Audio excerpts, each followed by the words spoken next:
আচ্ছা, আমি জেলারের পা ধরায় ধরলাম দিয়ে যে স্যার আমার বাচ্চাটা হয়েছে আমি কোলে করতে পারিনি, আমার স্ত্রী এই মামলার জামিন করাতে দৌড়াইতে দৌড়াইতে হাঁপায় গেছে, আমার স্ত্রী হতাশাগ্রস্ত যে আমার জামিনে যদি আমি না বেরোতে পারি আমার স্ত্রী বাঁচবে না, আমার বাচ্চাটাকে আমার কোলে নেওয়ার সুযোগ দিন। তা জেলার যশোরের জেলার উত্তর দিল যে আমরাও তো বাচ্চা রেখে চাকরি করি, জামিনে গেছি, জামিনে বেরোচ্ছি, এর ভিতরে আমাকে একটা মামলা আসছে, তাও মামলাটা আসছে 9 ঘন্টা পরে। 9 ঘন্টা কি কারা কর্তৃপক্ষ আমাকে আটকে রাখার ইতিহাস রাখে?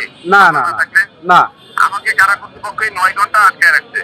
তার পরবর্তীতে একটা মামলা আসছে, 9 ঘন্টা পরে মামলা আসার পরে আমাকে 13ই ডিসেম্বর আমাকে বাগেরহাটে চালান দেয়। বাগেরহাটে চালান দিয়ে 14ই ডিসেম্বর একটা মামলায় সোনার টাকায় আমি সেই সময় দেশের বাইরে ট্রিটমেন্টে আমার ভিসা পাসপোর্ট শো করি। ভিসা পাসপোর্ট শো করার পরে সেই মামলা আমাকে মাননীয় আদালত আমাকে প্রত্যাহার করে বাগেরহাট কারাগার থেকে যশোর কারাগারে পাঠানোর পরে আমার ওই মামলার প্রত্যাহার কাগজ আসলো আপনার 2:52 মিনিটে। আমাকে রাত 9টা পর্যন্ত বসায় রাখলো, বসায় রেখে যে মামলাগুলা না আসে নাই, তারপরে আমাকে আবার কারাগারের ভিতর দিয়ে দিল অফিস থেকে নিয়ে। আমি জেলারের পা ধরায় ধরলাম দিয়ে যে স্যার আমার বাচ্চাটা হয়েছে আমি কোলে করতে পারিনি, আমার স্ত্রী এই মামলার জামিন করাতে দৌড়াইতে দৌড়াইতে হাঁপায় গেছে, আমার স্ত্রী হতাশাগ্রস্ত যে আমার জামিনে যদি আমি না বেরোতে পারি আমার স্ত্রী বাঁচবে না, আমার বাচ্চাটাকে আমার কোলে নেওয়ার সুযোগ দিন। তা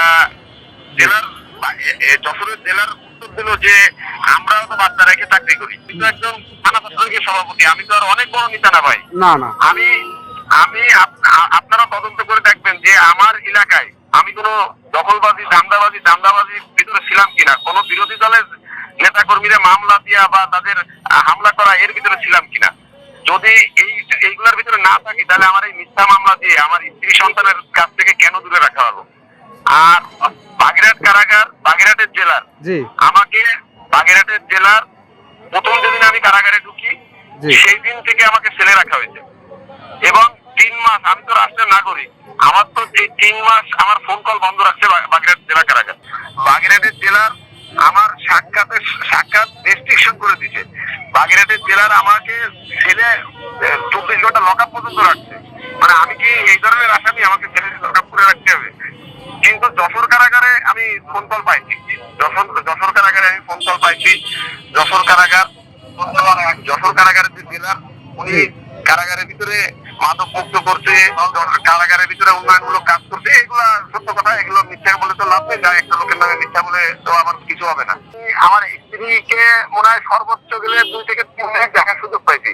আমার বাচ্চাকে কোলে করতে বলা হয়েছে, আমি আমার পরিবারের লোকজন কোলে করতে বলছে, আমি কোলে করিনি। যে আমার বাচ্চা, আমার প্রথম বাচ্চা, আমাকে মাত্র একবার পাপা বলে ডাকছে। গত বৃহস্পতিবার মারা যাওয়ার আগে বৃহস্পতিবার আমি ফোন দিচ্ছি, আমাকে পাপা বলে ডাকছে। সেই বাচ্চা, আমি মৃত বাচ্চা কোলে নেবো কিভাবে? আমি কোলে নিতে পারি না। আমি পরিবারের সঙ্গে একটু কথা বলবো যে কোথায় দাফন হবে, কোথায় কাফন হবে, এই ব্যাপারে কথা বলার সুযোগ আমাকে দেওয়া হয়নি। যে সময় আমার স্ত্রীর লাশ আসবে, লাশ আসার ঠিক 1 ঘন্টা আগে, ঠিক 1 ঘন্টা আগে আমাকে জানানো হয়েছে। পুরোটা দিন আমাকে নজরবন্দি করে রাখা হয়েছে, মানে আমাকে যাতে কোনো লোকের সাথে কথা বলতে না পারি কারাগারে, এই জন্য নজরবন্দি করে রাখা হয়েছে। রাষ্ট্র ব্যবস্থা যদি পরিবর্তনের জন্য হয় তাহলে এটা কেমন রাষ্ট্র ব্যবস্থা চলতেছে? যদি ব্যক্তি পরিবর্তনের জন্য আন্দোলন হয় তাহলে আমি মনে করবো আমার প্রতি যা হয়ে গেছে, আমার যে আওয়ামী লীগ করে বিদায়, আওয়ামী লীগের নেতাকর্মীর উপর দিয়ে যা হয়ে যাচ্ছে, এটা এদের কাছে স্বাভাবিক। অগ্রযাত্রা প্রতিদিন, নির্ভীক প্রত্যয়ে উজ্জীবিত।